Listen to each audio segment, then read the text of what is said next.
দেখো আমরা 4 নম্বর সেটটা করব। চলো ঝটপট করে নিই, আর 2 মিনিট সময় আছে, ফটাফট করতে হবে আমাদের। তোমাদের পরীক্ষা কত নম্বরে হবে গো দ্বিতীয় পর্বের, আগস্ট মাসে যে পরীক্ষাটা হবে? 10 করে 10 নম্বর করে। একদম পাক্কা বুড়ি, ঠিক উত্তর দিয়েছো। আর সময় কতক্ষণ থাকবে? Time 2 minute. আমরা 2 মিনিটের মধ্যে উত্তরটা করব। দেখি তো পারি কিনা। পারবো না? বুঝতে না পারো তাহলে একটু সময় লাগবে, না হলে বুঝতে পারলে সময় লাগবে। তো আমরা দেখো সেট 4 আমরা দেখলাম 1 2 3 4। 4 নম্বর সেটটা দেখো তো, এখানে বিয়োজ্য মাইনাস বিয়োজক সমান কি হবে? বিয়োগ যোগ। এই যে উপরটা আর এই নিচেরটা আর এখানে ধরো এটা, এগুলোর নাম আছে। 5টাকে বলা হয় বিয়োজ্য। কি বলা হয়? বিয়োজ্য। আর 2টাকে কি বলা হয়? বিয়োজক।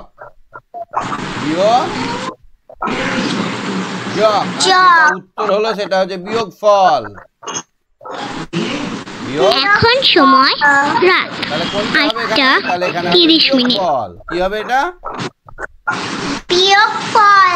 তাহলে বিয়োজ্য থেকে বিয়োজক বিয়োগ করলে বিয়োগফল হয়। গুণফল তো হতেই পারে না। গুণের ক্ষেত্রে গুণফল হয়, ভাগের ক্ষেত্রে ভাগশেষ সবসময় ভাজকের থেকে ছোট হবে না বড় হবে?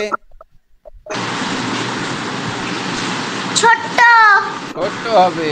কেন? দেখো 10কে যদি আমরা 3 দিয়ে ভাগ করি, 3 তিরিক্ষে 9, তাহলে 1 হলো।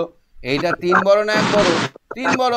তাহলে সবসময় এই নিচে যেটা বাকি থাকবে সেটা এটার থেকে বড় হবে।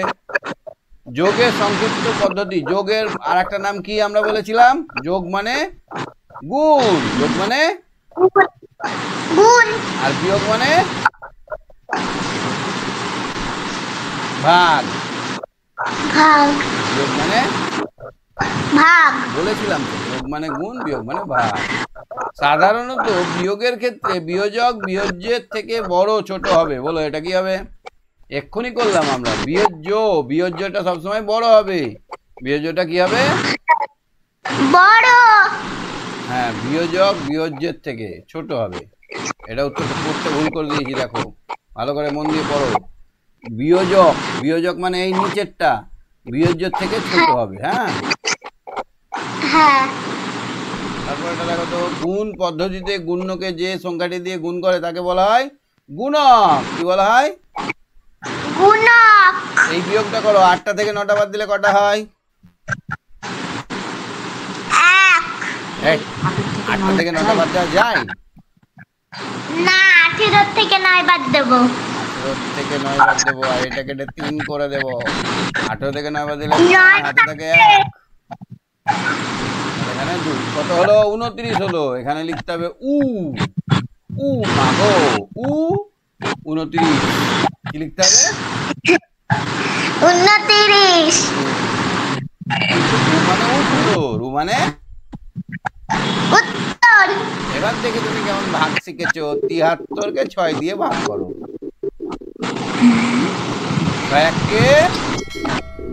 6 এখানে 7 থেকে 6 বাদ দিলে 1 হলো। 3 নামলো। 6 দুগুণে 12। এখানে বিয়োগ করে 1 হয়ে গেল, আর যাবে না। তাহলে আমাদের ভাজ্য কত? 73। ভাজক কত? 6। আর ভাগফল 12, ভাগশেষ 1 হয়ে গেল। লাস্ট একটা কোশ্চেন আছে এখন। একটা নয়নতারা ফুলের 5টা পাপড়ি। নয়নতারা ফুল দেখেছো? নয়নতারা ফুল হ্যাঁ, আমাদের বাগানে আছে, ছাদেও আছে। এইটা পিঙ্ক কালার হয় না? আমার পিঙ্ক কালার ফেভারিট। হ্যাঁ, এইটার 5টা পাপড়ি আছে। 16টা নয়নতারা পাপড়ি কটা হবে? তাহলে আমরা 16কে কি করব? 5 দিয়ে গুণ করব। 16 কত হয়? 16 ঘর নামটা বলো। 16কে 16 জানো? 16 ঘর হ্যাঁ, বলো। 16কে 16, 16 দুগুণে 32, 3 16, 48, 48, 416 64 516 80 80 হয়ে গেল। 5 × 80, তাহলে আমরা এখানে লিখব অতএব 16টি নয়নতারা ফুলে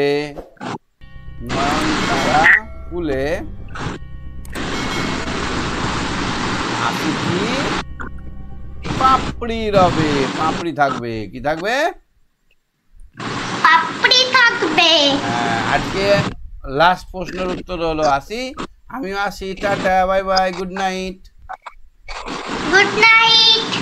ওকে, ভালো থেকো।